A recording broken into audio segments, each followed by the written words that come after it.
Innovation and Leadership. I'm Jess Larson. On this episode, I get to have one of my very favorite people back co-hosting, Dr. Greg Bailey.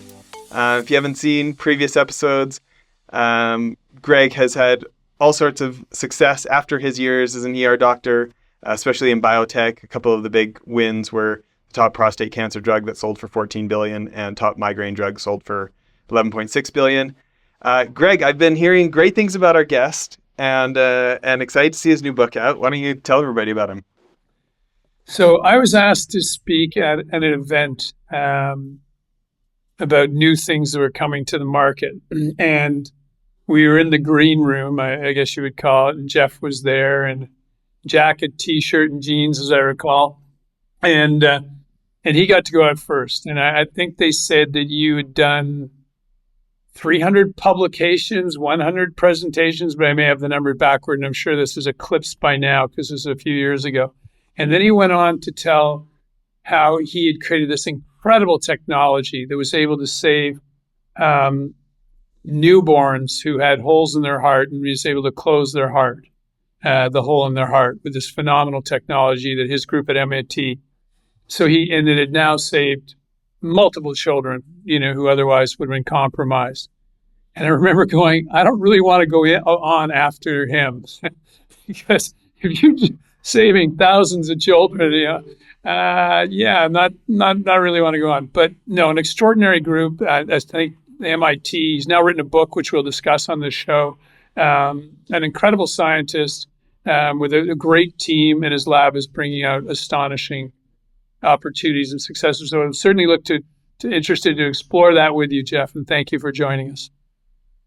Hey, so great to be here. I'm excited for this conversation. I was going to say, Jeff, why don't you start us with a brief background, what you're doing, what you've got at the MIT lab, and what you're working on. Absolutely, be happy to.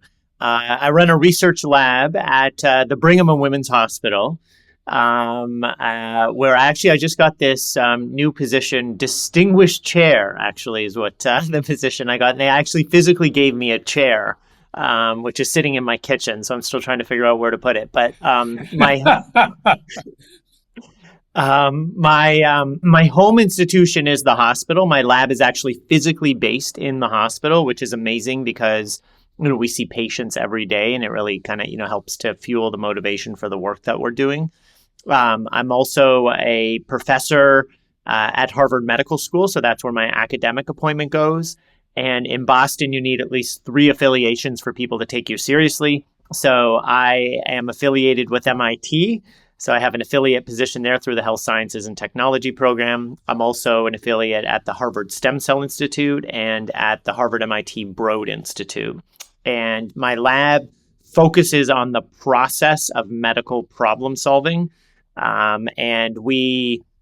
It's a highly iterative, evolving process that we apply to many different problems across all kinds of different, medical fields. For example, as you mentioned, we've developed surgical glues that can seal holes inside a beating heart, seal blood vessels. We brought that to approval in Europe for vascular reconstruction, CE mark, and now it's undergoing 2 clinical trials, one in Australia for atraumatic nerve reconstruction, and then also atraumatic hernia repair. So essentially doing hernia repairs without using tacks and doing nerve reconstruction without having to put sutures into the nerve, which is currently the what's done. It's a big problem. But we've also developed needles that stop in between the layers of the eye to deliver gene therapy to the back of the eye, and that's in a company now which is moving to clinical trials. We've also developed a nasal spray, which I have here, which we demonstrated in the lab. It's called Profi.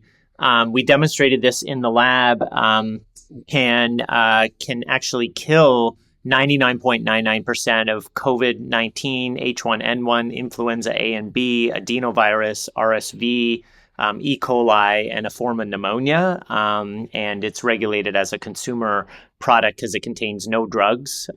We don't make medical claims associated with the product, but we have shown under laboratory conditions that it can do these things. So happy to talk about, all kinds of different things. But yeah, that's basically the lab. It's highly a neurodiverse, wide spectrum of people. We've had people from over 30 countries, and diversity really powers the lab in many ways to maximize innovation. Amazing. How many people are currently fellows that are working with you? So what I've done recently, and this has kind of been a transition over several years, is that in some ways I'm kind of dissolving my lab and creating a center.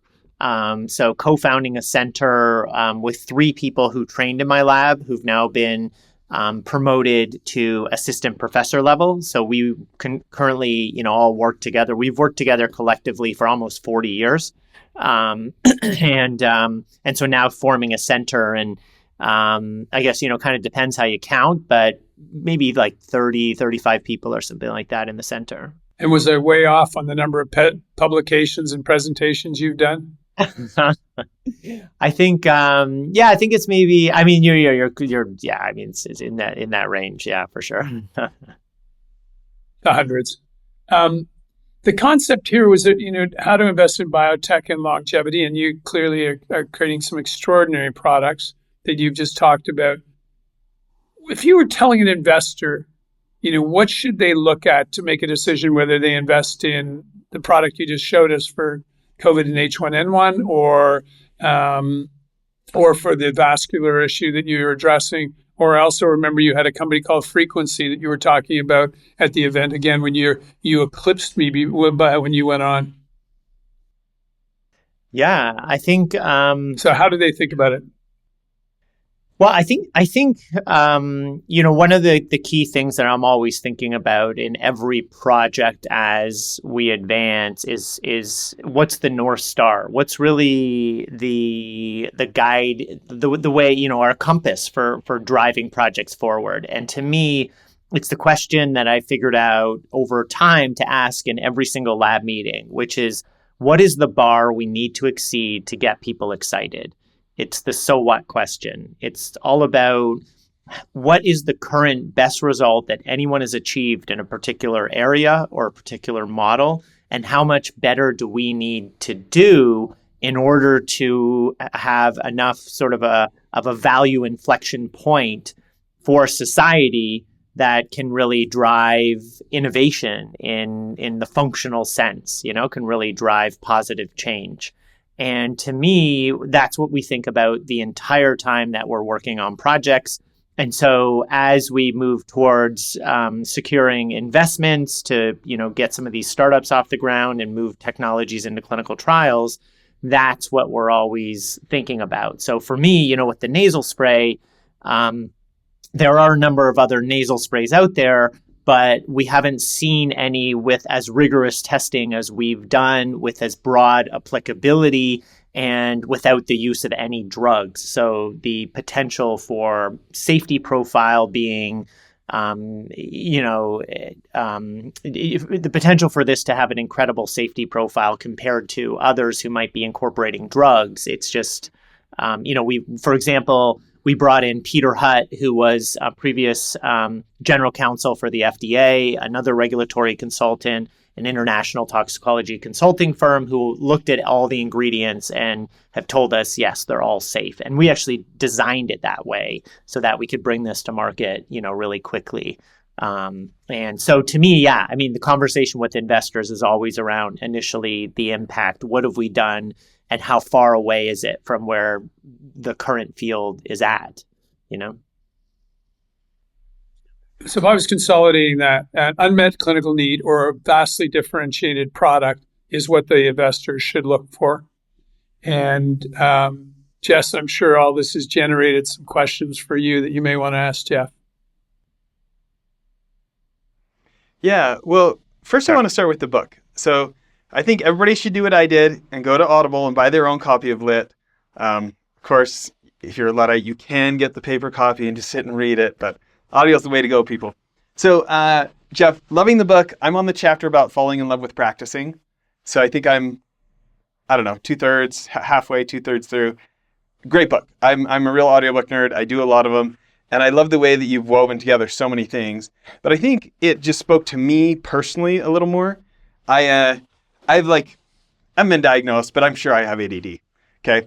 and multiple members of my family. And so hearing you talk about like the struggles you had and how you didn't want to play the game that school teachers wanted you to play, and just all of the not fitting into the box that society told you to, and then going on to, become a Harvard professor and have all these companies. And, if you do like a Perplexity AI search on yourself, that says that the companies you've started, like, is it Akita that did the nasal spray?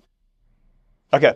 That your companies have raised, I think, at least AI thinks that they've raised 600 million. Maybe it's a lot more than that. But you go into these like mega successes at the same time of having school teachers tell you you're not going to amount to anything and stuff like that. So this morning, I actually got my 17-year-old on track to rereading it, because same thing, like he had major learning disabilities, but when he was in like the 3rd or 4th grade, he tested at a 9th grade reading comprehension level. And he's super lopsided like me, where like we can't do things that, regular $10 an hour employee can do. But then over here, we can do things that maybe not as many other people in society can do. So it's just so encouraging to hear how you've woven together neuroplasticity and all these different things. When you think about, let's just start with a brief overview on the book that's better than the one I just gave. Well, first of all, thank you for sharing all that. And I think, the way I like to think about it is that we have this incredible machinery that is our evolutionary inheritance. Neuroplasticity, our ability to rewire our brains. But even beyond that, that's massive and just like so there's so much there that we can tap into and just bring fresh energy into our lives. But we also have this prefrontal cortex, this massive front part of our brain that we can use for planning, problem solving, thinking about thinking, for emotional regulation. And when we use our prefrontal cortex, it literally floods our brains with positive neurotransmitters. Like it makes us feel great. And then if we do that, as you talked about practice, you're in the practice chapter, if we practice that, then not only does it feel great today, but we learn to essentially feel great all the time. Like we can literally wire that into our brain so that we're constantly tapping into it. It's amazing. Like there's so many simple things that we can do in our lives, and I'm happy to go through, all of those details. But stepping back and sort of thinking like, okay, what is lit? So lit it's all about resensitizing our aliveness. It's about tapping into our neuroplasticity and this machinery that we are so underutilizing. It's about intercepting routine patterns, intercepting algorithms. It's amazing how our lives these days, it's just led by algorithm after algorithm after algorithm. And most people have no idea that they are actually living algorithms. And in fact, I live a lot of algorithms. I feel I have this awareness of the algorithms, not always, but often I have awareness of the algorithms that I'm living. And I would say, being someone who is neurodiverse, I have ADHD, learning differences. My whole life has been about trying on algorithms that I see other people practicing, feeling it out to see if it's right for me. Getting in touch with the cues from my mind. Our bodies are very intelligent, our interactions with other people, and then taking bits and pieces and sort of reshaping the algorithms or choosing which ones that really feel right or don't feel right. And so to me, that's all about, like, when people say just be yourself, I don't know how to do that. But what I do know how to do is observe patterns in other people, observe their algorithms. I can learn them, I can practice them, and then see if they're right for me. And so to me, lit is all about intercepting the algorithms, because the algorithms, literally, like our culture, this digital age, it's atomizing our attention, it's flattening our imagination, it's flattening our curiosity, it's flattening our creativity, it's flattening our senses, how we sense the world. Where we look and how we think about what we look at and what we listen to and how we experience touch. Like, all of our senses really are flattened by this culture of ours. And we're at the switches. We can actually make small changes every day that can literally deepen our everyday experiences, bring in fresh energy. And that's what LIT is all about. It's on-ramps, many tiny, like lots and lots of on-ramps to achieving that. Yeah. Well, maybe I'll ask one more question, hand it back to Greg, but thinking about myself, Greg has got me completely hooked on longevity biotech. Like life sciences investing in general, there's some amazing things going out there, but like it doesn't feel like you need a crystal ball to see that there's probably going to be tens of billions made in longevity biotech if it actually gets FDA approvals, right? And as I started reading all these books and papers that Greg told me to, I started realizing like, oh, my family member has that. Oh, my family member has that. Oh, my kids got that passed on from my wife. Oh, I have a family history of that. So I and my kids have. All of a sudden, it started becoming like so much more meaningful personally. And I do not have the medical backgrounds of either of you. And I don't have, Greg's 20 years of biotech investing and your years and years and all this life sciences work.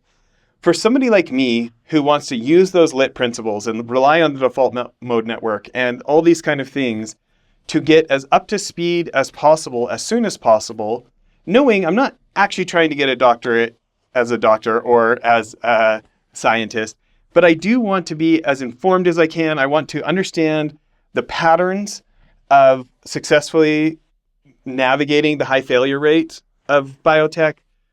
How could I take those principles from the book to excel as an investor, even though I'm not necessarily trying to become a scientist? Well, I would say, first of all, that the tools in LIT did not come out of my laboratory, but they came out of my laboratory, my life's laboratory. And I really feel like we all can look at our lives exactly like that. Our lives are living laboratories. We're constantly, even if we are not intentional with it, we're constantly learning and, making tweaks and sort of observing and listening and sort of, and that's also one of the challenges is that if we're not sort of seeing ourselves at the switches, then we just become manipulated. So we are evolving, but we're evolving towards being more manipulated, right?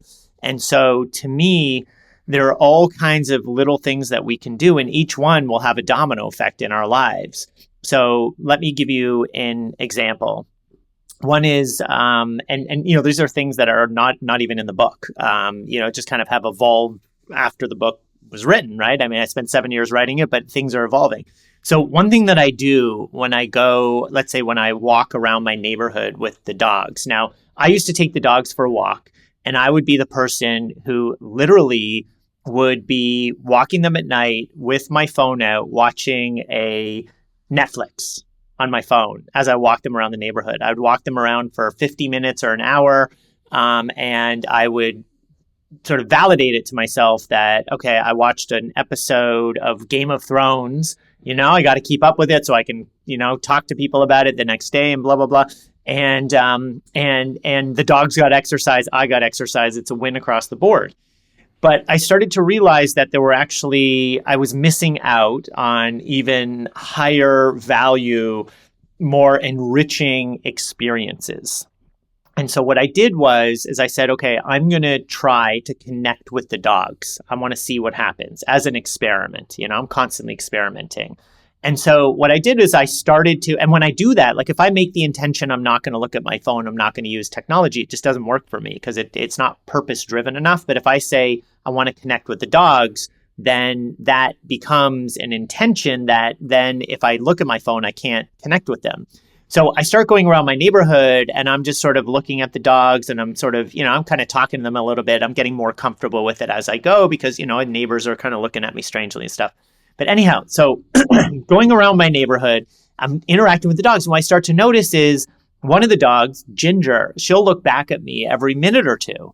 And when we connect, it's like there's meaning in that connection, the eye contact. And then the other dog, Ryder, will connect every 5 minutes or so. He'll look at me. And when I look at him, he gets a burst of energy. He literally starts to gallop, right? And it's like, if I'm on the phone with Netflix, I'm going to miss those opportunities. And when we make eye contact, I literally get a burst of energy and he gets a burst of energy, right? And so to me, that is, and you might be thinking like, how does this relate to your question? But to me, it totally relates to the question, because I'm now going for a walk and maximizing the regeneration of my cognitive capabilities. Like, I'm refreshing my energy, I'm recharging my batteries by having these connections with what's around me. And then the other thing that I start doing is I start cycling through my senses. So on the walks, I'll say sight, and I'll look at trees, and I'll look at the bark, the texture of the bark. I'll look at the tops of the trees. I'll look at the clouds, and then I'll say hearing, and I'll listen for the birds and the rustling of the wind in the leaves. And then I'll say touch, and I'll feel the clothes against my skin, and I'll feel my heels hit the ground and the wind against my cheek. And in doing that, I'm actually resensitizing my senses. Like, I'm deepening my experience. Like, talk about neuroplasticity. I'm actually rewiring my brains to be more sensitive to each one of my senses. And so now as I go through life, wherever I am, I'm having deeper experiences. I'm connecting more deeply with what's around me. And that's fueling everything. That's allowing me to have more positive neurotransmitters flow in my brain, which then I'm able to access creativity more often. I'm able to do more like lateral thinking. I feel great, for longer periods in the day. So you see what I mean? Like, there's these small things that we can do, even like when I'm eating. Like, let's say if I'm eating, there's a tendency to just watch a show when you're eating. But what I try to do, and I do this every meal, but people who don't do it could just try it for part of a meal, is I will set the intention to connect with the flavors. And so what I'll do is I'll even close my eyes for certain bites. And the crazy thing is, it changes the experience. When you take a bite of something and you literally close your eyes and you keep them closed for like 30 seconds or 15, whatever it is, the experience changes, because now you're focusing your senses on you're on a single sense, right? And the experience just becomes more enriching. And when you start tapping into that, you're really tapping into the life force. And when you start tapping into the life force, it creates this domino effect, because there's so much to see. You start observing the birds are playing and the squirrels are playing, and you start to have this gratitude for everything around you. And that fuels everything else in life, because face it, I mean, like, the work we're doing is often very difficult. It's hard to remain focused for long periods of time. We only have a certain amount of sort of, cognitive ability that we can tap into until we need to take a break and relax. And so the more we can flood our brains with positive neurotransmitters and feel great, in life, the more cognitive capability we're going to have during our day, and the more opportunity for mind expansion. Can I just tell you that I get all these experts on the show and I ask them these questions, and I'm sure they're going to tell me like, no, there's a secret formula, and if you just do this and this and this, and I've never shared it with anybody, but I'm going to share it with you now on the podcast, and it's never the answer. What's always the answer is these people at the absolute top of their fields are like, so think about this fundamental. I do that fundamental so much harder than other people, and that's really where the other opportunities come out of. And like, I think like a problem I have right now is all these potential LPs for the longevity biotech investments we're getting ready to do. I'm talking to all these founders and people, and they're like really excited about the space, but I'm living in a place of anxiety that like, I'm not even going to be credible enough for them to want to talk to the people who know what they're really going to say, like who have the real answers to their questions. And it's like, the more I learn, the more I find out that I don't know, and it can start to get overwhelming.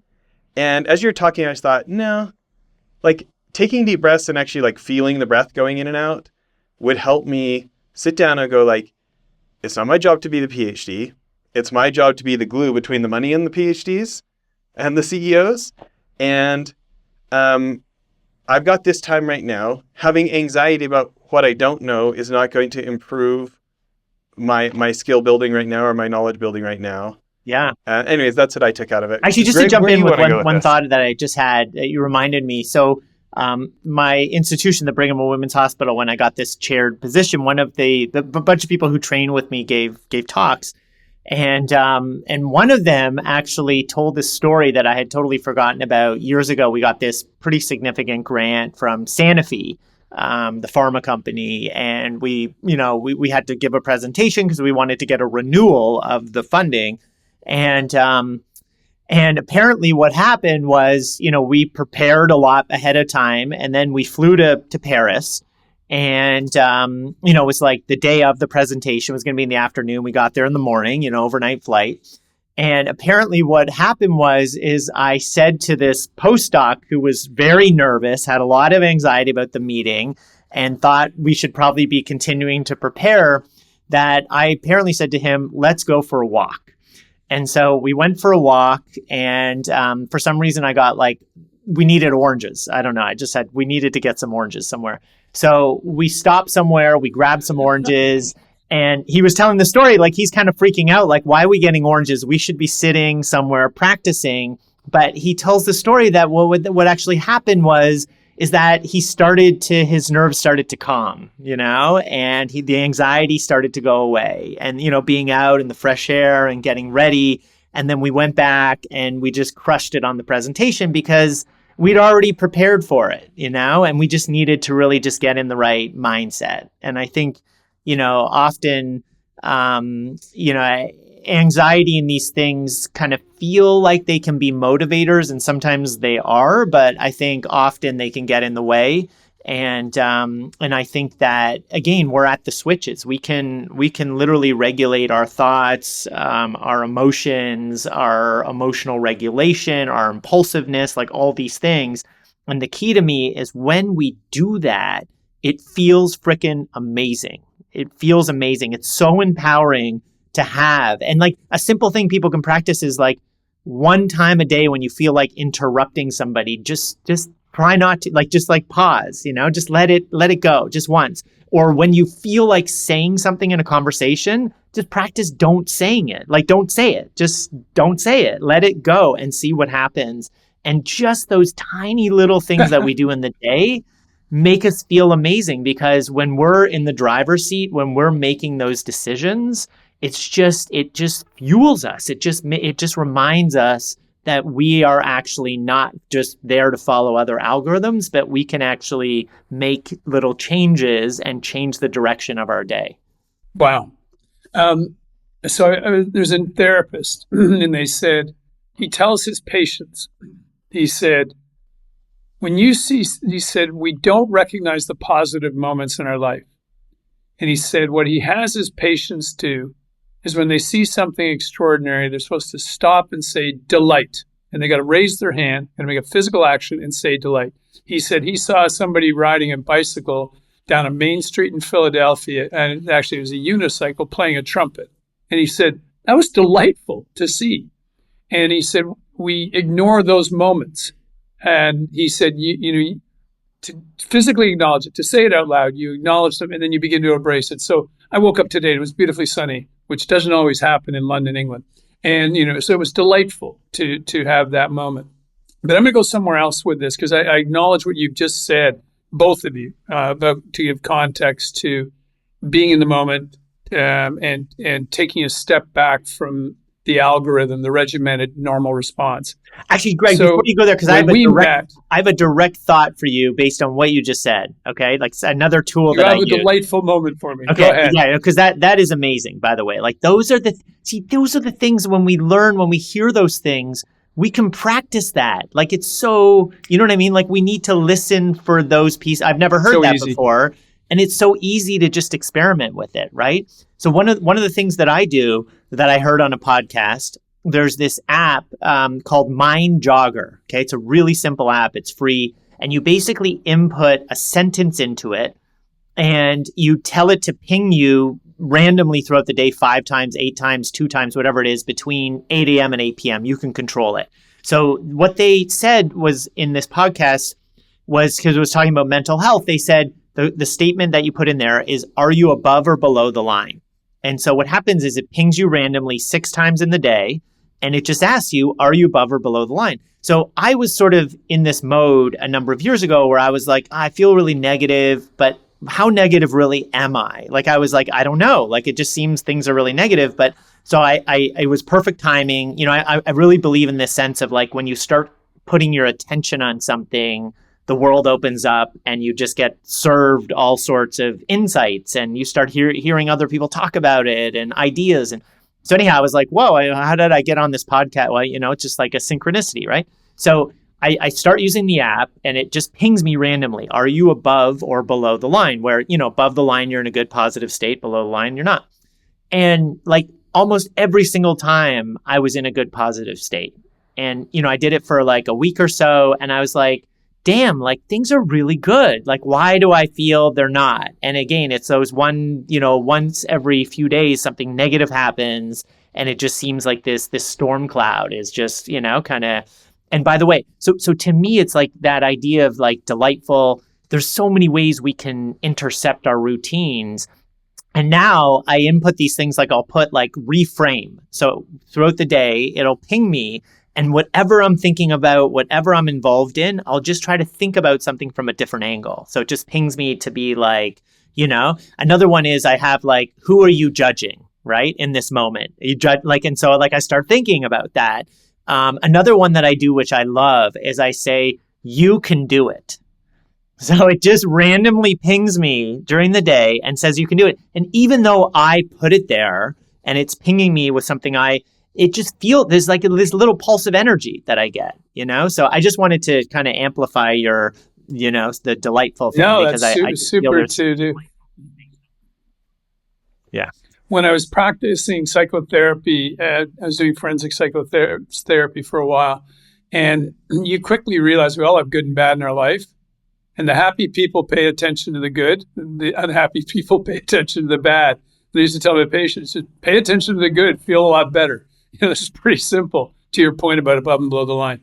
My big question for you, when we met a few years ago, you had a very interesting, I was enthralled by the creative process. And you are doing extraordinary creative. And you told me you rarely were in the lab, that where you're most of the time, that you are finding your best thoughts, your best revolutionary thoughts, like frequency, like the nasal spray, was at a coffee shop or walking around. Is that still it? And what is your creative process? No, it's not still it. Because like I'm constant, what I've realized actually kind of. Was it it, or am I remembering it correctly? No, it was yeah, it totally was it. Yeah. Am I remembering it?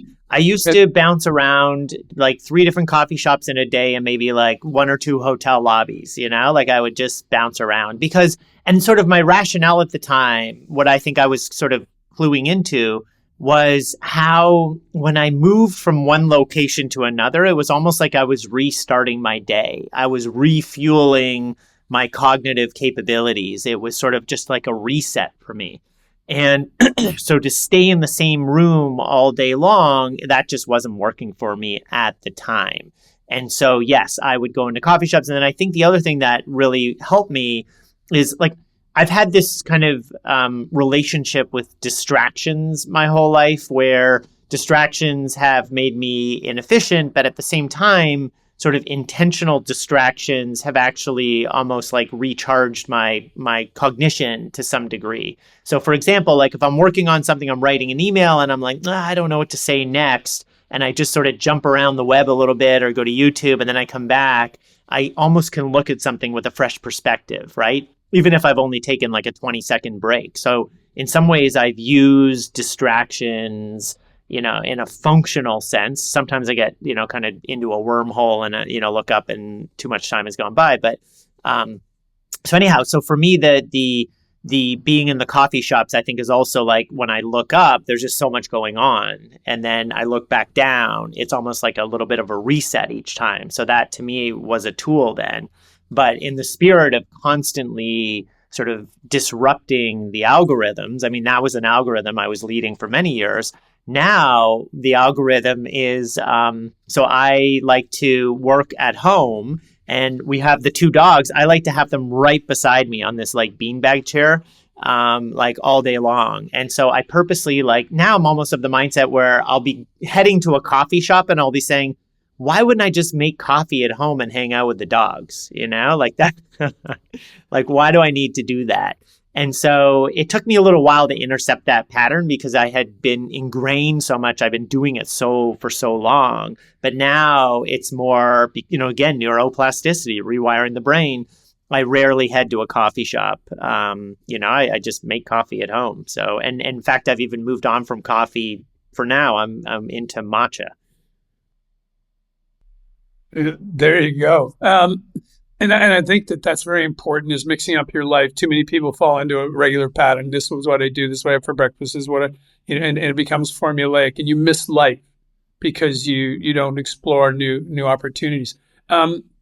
So you're very rarely in the lab working with your team. Most of your inspiration comes outside the lab, correct? Yeah, so I'm in constant communication with the lab. So, interacting with people, throughout the day, every day. But I think, part of it also for me is somewhat of like empowerment, right? So this idea that there's 3 people who trained with me. They're now assistant professors. They're independent. We're still working together in some regards, but I want them to be able to spread their wings and be able to, it's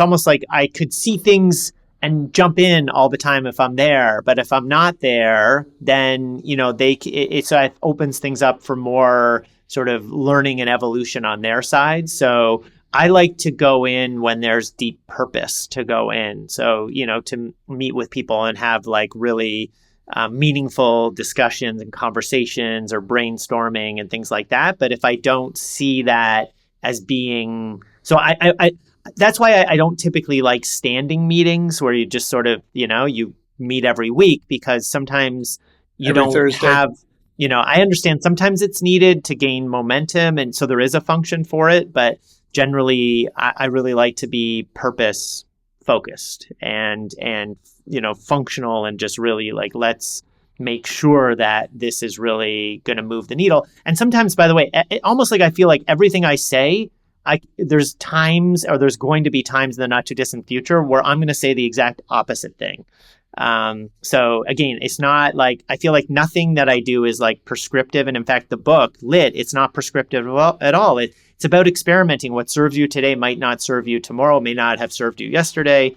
But what serve you, but it may serve you the next day. You know what I mean? Like, it's just sort of, we need to be open to the possibilities. And so for me, I'm constantly reevaluating things, and it's just part of me. It feels normal. I know some people can be overwhelming to make so many changes, but that's another thing. It's like a personalized thing. Like, if you're the type of person where you can't make too many changes at once, or just one at a time, but that's fine, right? It's like important to kind of clue into that and sort of, but to your point about doing new things, our brains love novelty.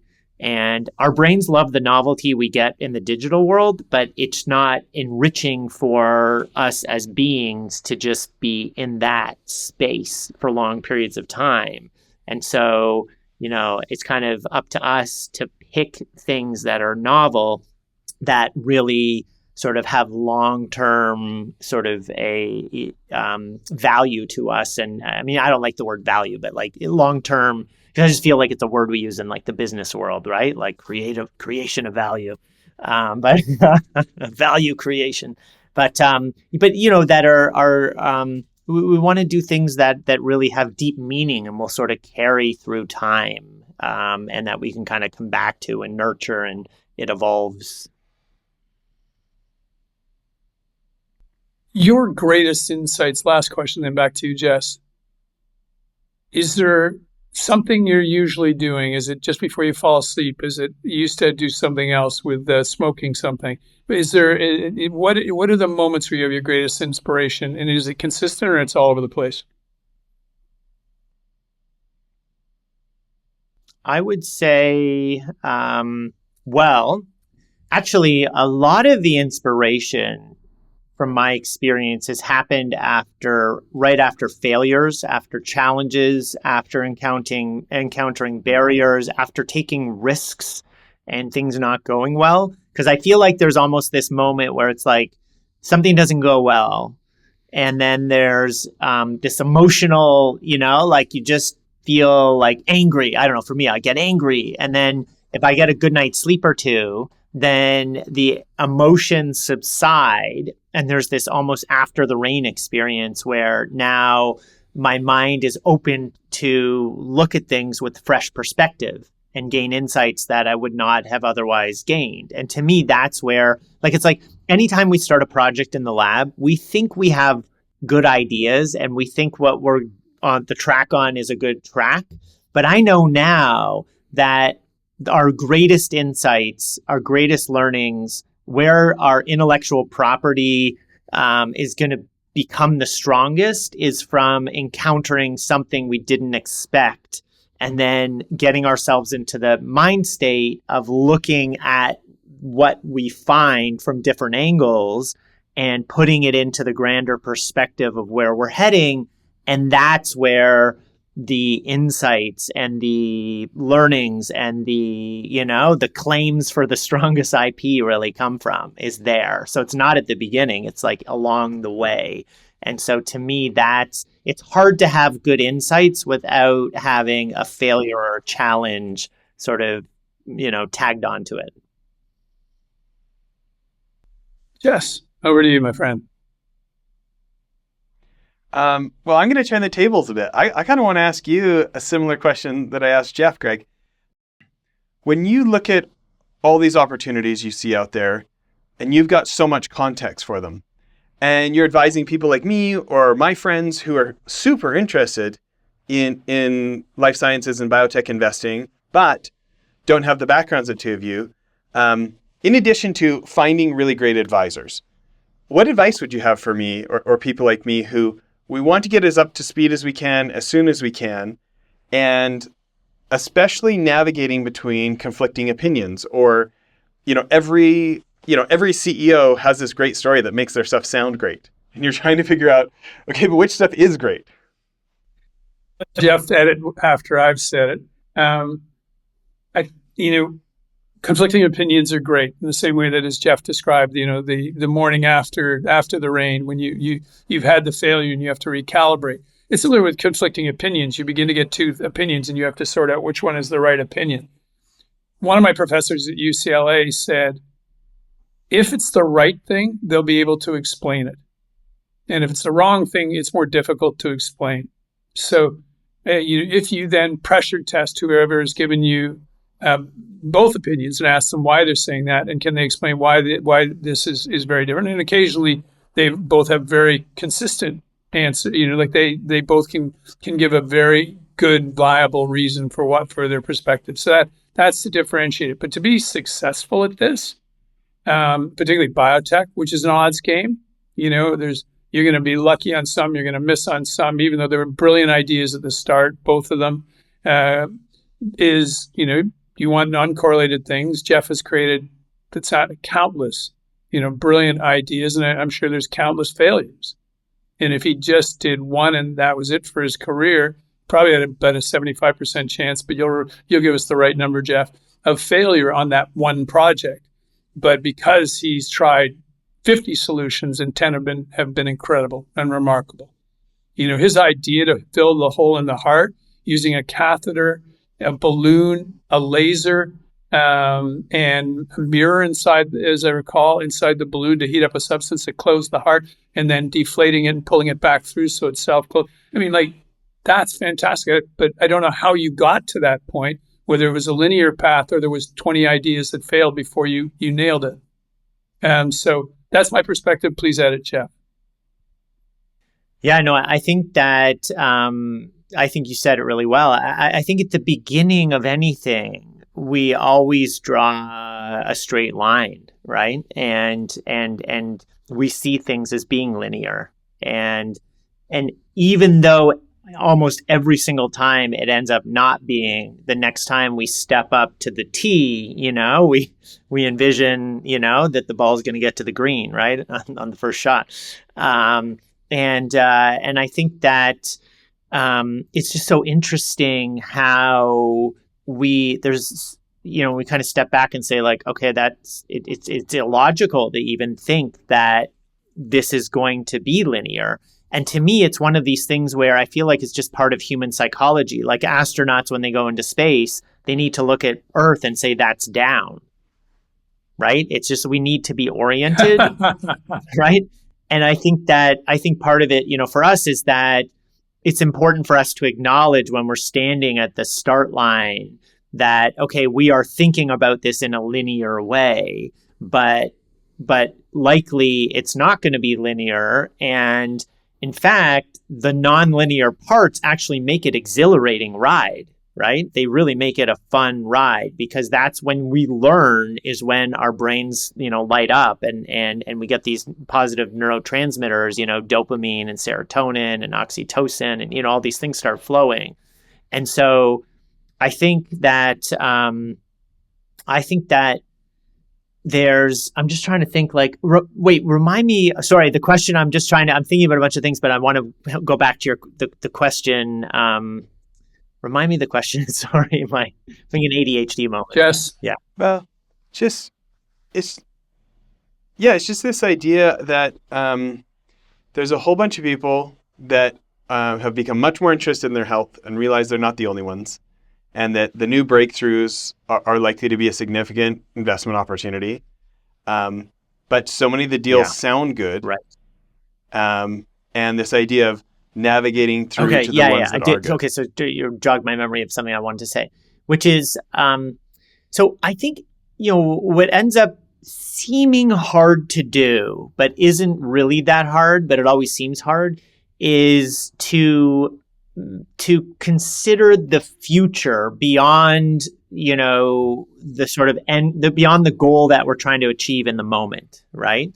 Because in my experience, it's almost like we have this false perception that our reality, let's say it's like you're an investor, you need to make some decisions for your fund, and it's like you can't think beyond that fund that you're at right now. But likely there's going to be like a number 2, a number 3, 4, 5, it's going to likely keep going, right? And if it doesn't, likely there will be a second, third, fourth, fifth generation of something in your life, and so to me, it's almost like I'll give you an example. I was invited to give a talk at Stanford on the book Lit. And I went through all my processes, all the ways, I've given many presentations, but this was the first time. And I knew that, I just knew that it was going to be okay, but I was probably not going to be able to crush it because I'd never done it before, right? This is brand new. And so I went into it and I said to myself, this is generation 1.0, right? And there's going to be a generation 2.0, there's going to be a generation 5.0, there's a 10.0. And so to me, it wasn't about getting it perfect because I knew there was no way to get it perfect on the first shot, right? It's just really, really hard to do that. But I knew that if I was open to insights and I looked at it as this is generation 1 and there will be a generation 2, that I could probably learn things. I could be open to cues by watching the faces of people in the audience, seeing what's connecting, what's not connecting. And so that's what happened. I went there. I think it was okay. It wouldn't have kind of met my standard expectations of giving a talk. But then what happened was I had all these insights about how to do better. And I can't tell you how many times I've gone and done a lecture somewhere, and on the flight home, I'm changing the slides for the next presentation. Even when I may not even know when the next one is, like I'm changing it. And so to me, that's almost part of it. It's sort of like doing the best you possibly can at the moment. And I'm a big believer in, like, often with presentations, I'll present it to other people. I'll get feedback. I'll go through, like when I did the TED Med talk, I presented it to my lab. I presented it to the head of communications at my institution. I rented out the Kresge auditorium, the biggest auditorium at MIT, and I tried to simulate it. And, there's all these, I feel like there's things that we can do to maximize the potential that we're going to make the right decisions and do the right thing. But part of it, I think, is also setting the expectation that we're going to learn something. And what we learn is going to, over time, transform whatever it is that we're doing, right? And so as an investor even, you're going to, if you really focus on the learning as being a major objective, you're going to get better and better and better at picking the wins, right? Like it's just going to happen.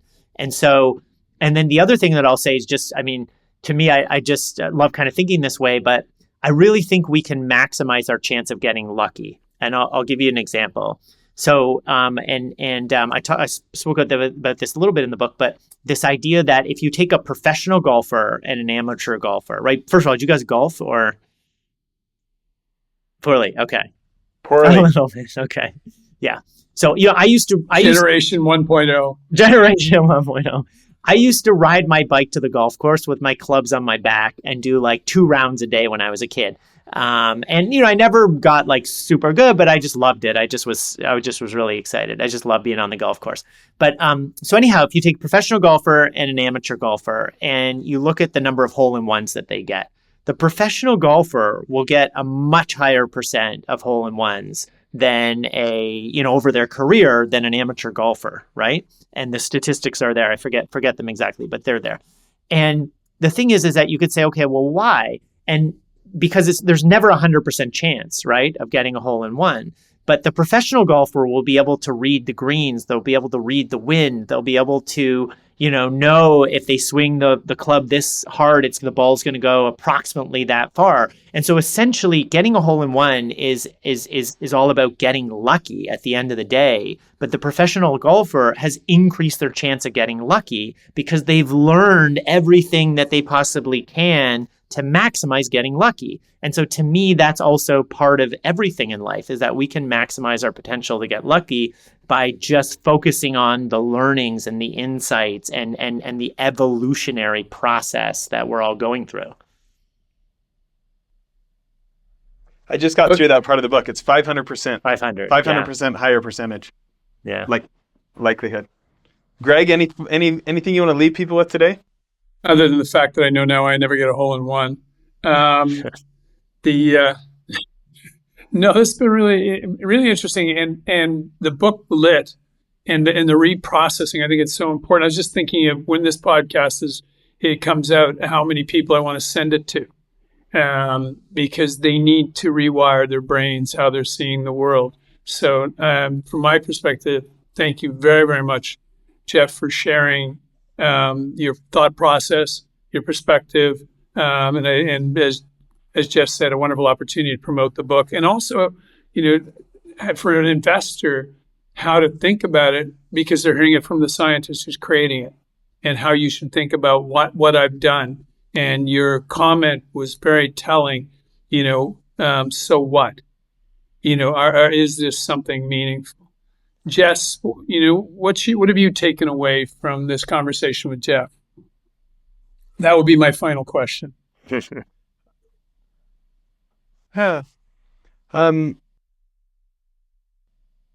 think my takeaway is maybe just a little more honesty and a little more humility. There's that, it's attributed to being a Chinese proverb, you can't make a flower grow faster by pulling on it. And I think I have an anxiety about how fast my biotech investing flower is growing, right? And this idea that like the pro golfer, I can water it, I can fertilize it, I can do all these things to increase my probability of luck. And just being honest, that it will take meaningful repetitions over time to create the neuroplasticity, to be able to recognize the patterns that a pro golfer does, and that it's that much more important at this point that I am attaching myself to people who have already done that work and put in those years and have evidences to prove that they have been through that organic growth and the different ways that it weaves through. And I think another one for me, in the book you talk about connection. And even though we didn't talk about it directly today, I heard that theme multiple times. And this idea of, there's a lot of things that I'm worse at than other people, but connecting is something that I seem to have spent some time working on, and that, I should be doubling down on that strength. That's my takeaways. Yeah. Jeff, what about you? What's this experience been like? Because you've done numerous podcasts. Is this a different one, or is this the same theme that you've been talking about on other podcasts? No. They're all different. They're all different, and this one especially has been very different. I think just sort of. I don't typically think about or talk about kind of the investing side of things and the business side of things in the context of Lit. So yeah, I've really enjoyed sort of thinking about that and discussing that with you. I think that to me, maybe one way to kind of close this out is to focus on something you said, Jess, which is connection. And I think that it's, we're sort of gravitating in this society or spiraling into to so much focus on the individual and so much focus on even in academia, I feel this way. Like, it's like, when I was starting my professor position, like, older professors would say to me, like, don't collaborate with anyone you've collaborated. You have to show that you can do it on your own, and that don't collaborate with your postdoc mentor or your PhD mentors. Like, it's important to show that you can do this independently. And to me, I thought deeply about it, and I thought to myself, well, if I do it all on my own, I'm likely not going to maximize impact. I'm not going to achieve what I possibly can achieve through collaborating with the people I already have relationships with. And I just feel like this idea that there's this mentality, this sense, this algorithm in society that about the individual succeeding against all odds with as few connections to other people and just doing it on their own. And, I just feel, I don't know, it just doesn't work for me. And I just feel we all exist within this matrix of life, and we all can tap into this life force, and it flows within all of us and within all of nature. And the more that we can see things that way, and that, the things that we're talking about in this conversation, like if we take steps and we start to rewire our brains in intentional ways, I feel we have a moral obligation to talk about it with the people that we're around, because it's very inspiring and it can send positive, we need more positivity in the world. And so why not connect with people with the vulnerabilities and the things that we're trying, and to talk about the failures and the insights we gained and how we're working on things, because that's where we're going to get support. Like, we can all help each other and really achieve things that are just remarkable. I mean, I feel humans are the magicians of the universe. I really feel that way. Like, when you sort of look around and you see we came from the crust of the earth, right? Every single thing around us is from the crust of the earth. Look around our houses and our technologies, like all of that. It's from the crust of the earth. It wasn't the other animals that did it. It was the humans that did it, right? And we just have these truly magical powers, these superpowers, but we did it working together. We did it through connecting with, one another, and through, I feel like, deeply connecting with nature. And we need to maximize the sustainability of our choices and how we go about life, because everything we have is because of what was already there, and like what's in the earth, and how the earth is provided for us, and the sun and the energy. And I just feel like once we start sort of tapping into that, right? Like, the energy from the sun powers photosynthesis, right? And then the animals eat the plants, and then the animals, like, we're the animals, and we're sharing the energy between us. And it's like, it's such a beautiful thing. And when we realize it, when we tap into it, it just lights us up, and it keeps us positive, and it keeps us working together to solve problems. And so at the end of the day, it's the whole interconnectedness. It's not just connected with humans, it's connecting with the sun, our main energy source, and these amazing biological processes that power us, right? I mean, without photosynthesis, we wouldn't be here. So, and the phytoplankton in the ocean supplying over half of the oxygen we breathe, right? We got to think about that too. We got to think about, that's the interconnectivity. If you want to think about how to develop an interconnected mindset, think about the phytoplankton in the ocean are actually keeping us alive. Thank you, phytoplankton. That's going to give you a lot to think about. This is so great. I think that's a mic drop, people. Thank you so much for tuning in. All right. Catch us next episode. Bye now.